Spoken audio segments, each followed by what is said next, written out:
1919년 1월 21일 황제의 침전에 드는 여인, 그녀 앞엔 싸늘한 시신이 된 이분이 누워 있었습니다. 뭐야, 시작부터? 고종 왕자 아니에요? 그렇습니다. 조선 제26대 왕이자 대한제국 초대 황제 고종 맞습니다. 자, 승하한 고종 황제 앞에서 한 여인은 서럽게 곡을 했는데요. 자, 여인의 정체 잠시 후에 공개하도록 하겠습니다. 궁금해. 뭐예요? 너무 궁금한데. 궁금하시죠? 네. 자, 그럼 지금부터 시간을 거슬러 올라가 보겠습니다.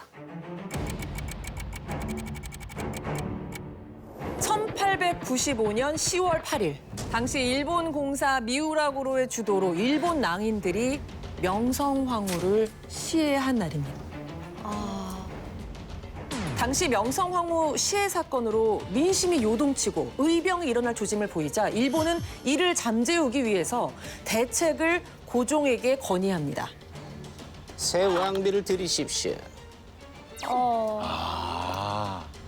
명성황후 시해 사건에 대한 국민 여론을 돌리고 고종이 명성황후한테 사실은 별로 애정이 없는 것처럼 위장하기 위한 것이었죠. 왕비를 잃은 지 며칠이나 됐다고 감히 막말을 하다니 썩 꺼지시오. 하지만 미우라 공사를 비롯한 친일 내각은 집요하게 요구를 합니다.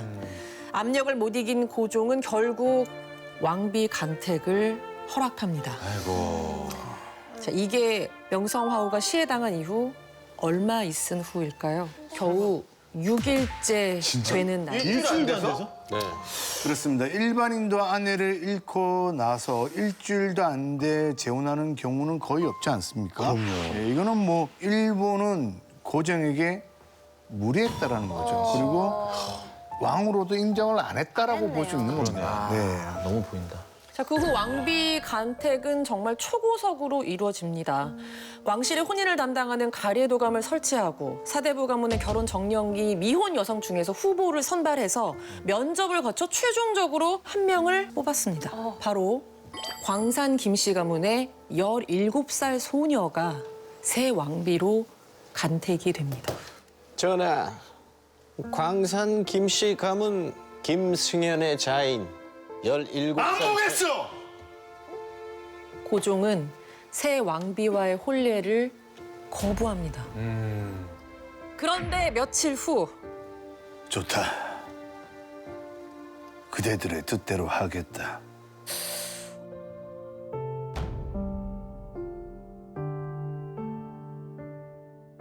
고종은 이 모든 걸 은밀히 계획했습니다. 친일 세력에 의해서 경복궁에 거의 감금된 채 일거수일투족을 감시당하고 있었거든요. 그래서 고종은 경복궁을 탈출하고자 계획을 세웁니다.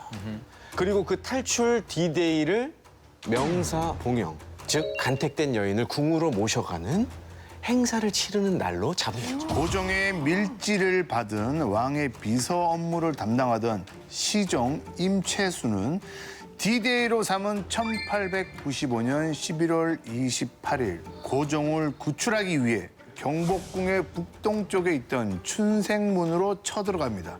그런데 기다리고 있었다. 여봐라, 역도들을 당장 체포하라. 알고 있어. 일본이 알고 있었어. 어떡해. 이거 어떡해.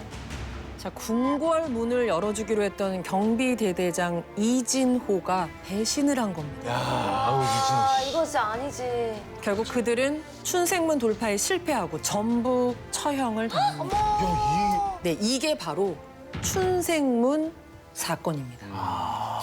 그럼 우린 여기서 궁금한 게 하나 생기죠. 아까 새로 왕비로 간택된 그 여인은 어떻게 됐을까요? 그러게. 씨. 네, 맞아요. 자, 그녀는 이 춘생문 사건에 대해서 전혀 아무것도 모르고 있었습니다. 하지만 일본과 친일 세력은 김씨 여인을 궁 밖으로 내쫓아 버립니다. 결국 새 왕비로 간택된 광산 김씨 17살 소녀는 자기 집으로 돌아가게 되죠. 자, 그런데 왕이나 왕자의 배필로 간택된 여자는 절대 다른 남성과 결혼할 수가 없었습니다. 이게 무슨 일이야? 그리고 궁에서도 살 수가 없었죠. 뭐야? 예, 그래서 그녀는 처녀로 수절해야 했습니다. 웬일이야? 세월이 흘러서 결국 1910년 일본의 나라를 뺏기고 고종은 덕수궁에 갇혀 있게 됐죠. 그 사이 국호를 대한제국으로 바꾸고 황제에 올랐으나 일본에 의해서 순종에게 황제 자리를 또 양위한 상태였고요. 자, 그런데 황제에서 물러난 고종을 또 괴롭히는 사람이 있었습니다. 친일파 핵심 인물 중 한 명이었던 윤덕영. 당시 윤덕영은 일본으로부터 자작 칭호를 받은 친일파 오브 친일파였는데요. 폐하, 일본으로 건너가 전왕 폐하를 배알하시길 간청드립니다. 이게 말이 됩니까? 고종 황제에게 일왕을 찾아가서 인사를 하라는 치욕적인 이야기를 건넨 겁니다. 그러자 윤덕영은 비장의 카드를 내밉니다. 뭐지? 폐하, 신은 보기 싫어 버리셔도 괜찮사오나 황상 김씨 여인은 왜 버리신 겁니까? 바로 왕비로 간택됐었던 광산 김씨 여인을 다시 끄집어낸 건데요. 자신의 왕비조차 버리신 폐하가 어찌 대한제국의 국민을 지킬 수 있겠습니까? 내 이놈! 황상 김씨와의 혼례를 치르시옵소서. 윤덕영의 의도는 이렇게 치부를 드러내서 고종 황제의 권위를 약화시키려는 거였겠죠. 알았다. 광산 김씨를 궁으로 들이거라.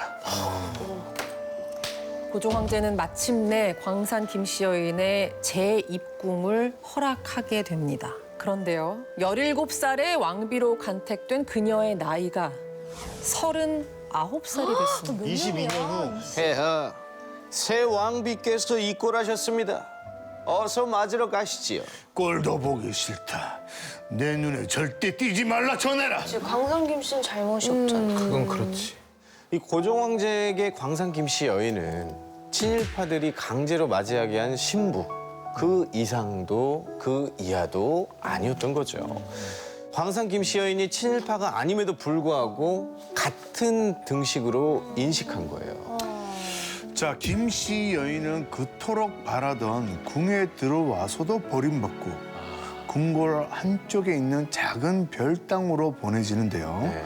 고종 황제는 그녀에게 정화당이라는 호칭을 내립니다. 그래서 사람들은 그녀를 정화당 김씨라고 부르게 되죠.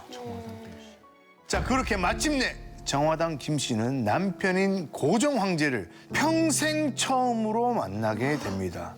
싸늘하게 식어 있는 모습으로 말이죠.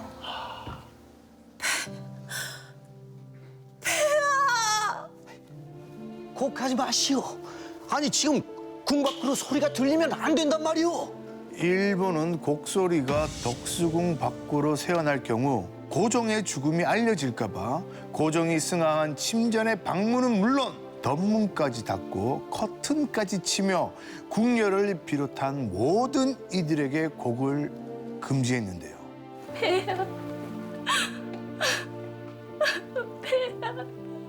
정화당 김씨는 구슬프게 곡을 계속했고 일본 군인이 칼을 치켜 세우며 목숨을 위협했는데도 해가 뜰 때까지 통곡을 멈추지 않았다고 합니다. 이 정화당 김 씨의 절규가 얼마나 처절했는지 인근 백성들이 황제가 승하했구나 이렇게 짐작을 할 수 있을 정도였다는데요. 그럼 그 후 정화당 김씨는 어떻게 됐을까요? 고종 황제 사후 그녀는 다시 궁 밖으로 내쳐집니다. 그리고 죽을 때까지 가난한 여생을 보냈다고 하는데요. 일이야. 이 한 많은 여인 어떤 분인지 너무 궁금하시죠? 네, 너무 봐야죠. 사진을 보여드리겠습니다. 최초 공개인가요? 정화당 광산 김씨의 이렇게만 남아있나요? 묘, 아니 묘 네. 사진이에요? 네. 서삼릉 내 후궁묘에 있는 정화당 김씨의 묘 사진입니다. 이게 전부입니다. 이게 무슨 의미야? 왕비로 간택됐음에도 불구하고 사진 한 장 남아 있지 않는데요. 웬일이야. 그만큼 이분이 버려지고 잊혀진 거죠. 그리고 정말 더욱더 화가 나는 건 미우라 공사 윤덕영 같은 친일파 사진은 차고 넘친다는 겁니다. 순종 황제가 서삼릉 후궁 묘역에서 안장하는 걸 허락해서 그나마 이 묘지라도 남은 거예요. 만약에 이 묘지마저 안 남았으면 그냥 설화 혹은 여러분들이 뭐 전래동화라든지 이렇게 소문의 인물로만 우리한테 전해졌을지도 몰라요. 자, 이상 명성황후의 뒤를 이을 왕비로 간택됐지만 정치적으로 이용만 당하다가 버려진 비운의 여인 정화당 김씨. 비극의 역사 뒤에는 이렇게 한많은 한 여인의 모습이 있었다는 사실. 정말 가슴 아프지 않습니까? 너무 안타깝네요. 또 다른 희생자네요. 그 시대에 진짜. 역사의 비극이죠. 네.